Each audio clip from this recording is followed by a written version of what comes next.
Hi, welcome back.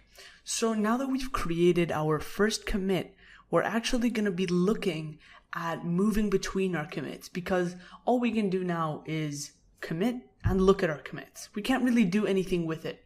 The whole point of having source control is being able to track your history. And what's the point of tracking your history if you can't go back and see what's there? So let's go ahead and check it out. So there is actually a very special feature in Git called Checkout, which allows you to move between branches, commits, all sorts of stuff like that. We're going to look at it in this video.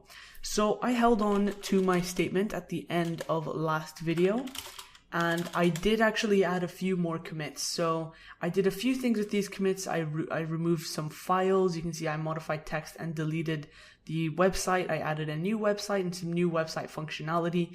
So we're going to be going through and looking at this in the video. So here's an imaginary scenario for you. Let's say I created this website and I worked on it and stuff, but I then deleted the website because I wanted to start a new one. So I did all of that, but then I realized that the new website wasn't really what I was looking for. So what if I want to go back in time and look at my old website to see and compare if they match up and see if I'm really making a mistake here. And then if I am making a mistake, I can revert and go back to my old website. I'll show you that in the next video. So let's go ahead and do that. So what you want to do is, first of all, let's talk about the head system. So there's this thing called the head, which is pretty much a pointer that allows you, it's basically your point in time. So right now the head is at the master branch, which is the latest commit on the master branch. So the one that you start off with, that you work with towards the end.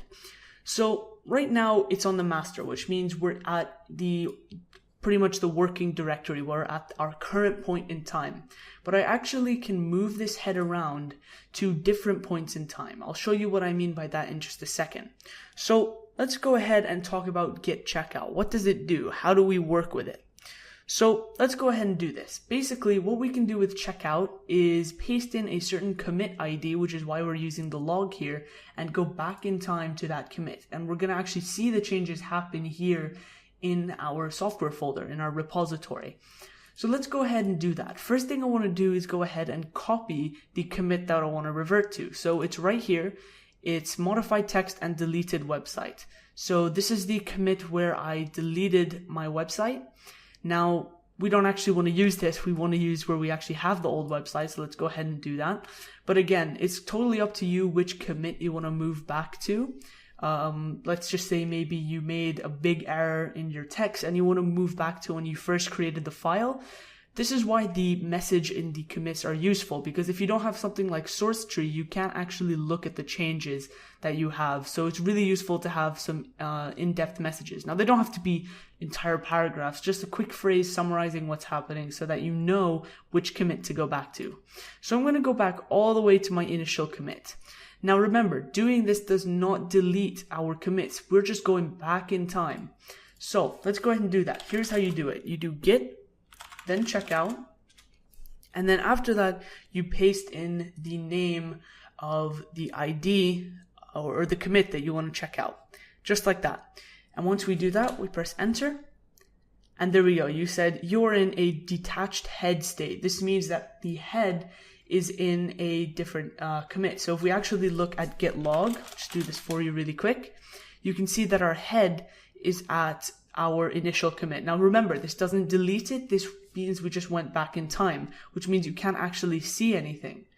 So this is really cool. Now remember, if you go ahead, and I'm just going to give you a little example here.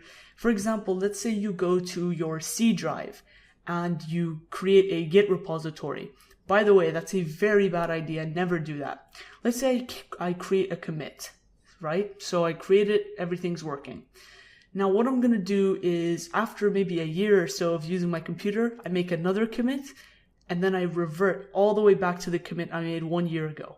That is going to shift all of the changes you made back to that state in time. Now, it doesn't mean that you can't go back. With a checkout, you can. With a revert, you can't. That's a different situation. We'll talk about that in the next video. But it will move all of your changes. You're basically almost in a time machine. You're going back in time to 1 year ago when you made that commit. Okay, so you can already see that there's a few changes. You saw this new website file that we had. It's no longer there. We can't find it because we went back in time to our original commit about 20 minutes ago. So this is really cool, and I really like Checkout. It's one of the best features that we have, because what you can actually do is go through and look at everything at that current state in time. So you can see that this file is empty, and up here in this log it says modified text and deleted website, but this is later in our file, so nothing is here. So for example, let me just say I wanted to check out the other one here. Now I'm not going to do it, but let's just say I just paste this commit ID in and I go and I check it out, and then that file will be there. So let me just go through and teach you how to do that. So if you want to go to, for example, this commit where you modify the text, let's say you had some important text in there that you deleted and you want to get it back. So the first thing you want to do is go back to the top level. What you would do is Git Checkout, and then the name, you would type master. So this would take you all the way back up to the master branch, which is the latest commit, just like that. And there you go. Now you can see all of our files are there. We have our text, everything here. So now we're back up here. So now I want to go back down to where we deleted the website. So I'm going to go git log, and we're going to find that commit. Right there it is. Modified text and deleted website. We're going to copy that. I'm going to go git checkout and then right click. And then we're going to click enter. That is going to give us the whole detached head state. And now you can see that that website is gone because deleted website, that little summary is giving us a sort of rundown of what we did in that commit. So there we go. Now we can go and look around, maybe look for the information you have. But once you have it, and once you've made your comparisons and looked at everything, all you have to do is go git checkout master, and that will take you straight back up to your latest commit. So now you can see we don't have any detached head because we're back up at the top. We've come back to the present and our head is in the correct place.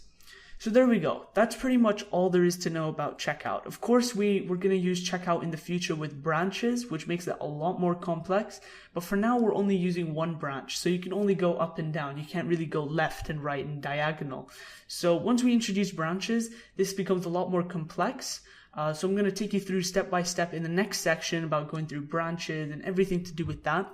But for now, we've learned a little bit about Checkout. So I encourage you to go and move up and down through your commits so that you know what's going on.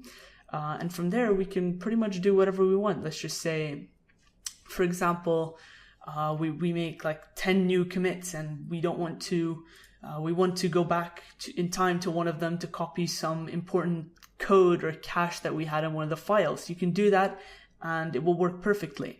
So yeah, that's pretty much it for Checkout and moving between commits. In the next video, we're going to be going over actually reverting. So we're going to completely erase the history. So let's just say we go back in time to the 1800s and we set that as the present time. So we're going to go through and I'm going to explain some of the dangers with git revert. All right, let's move on.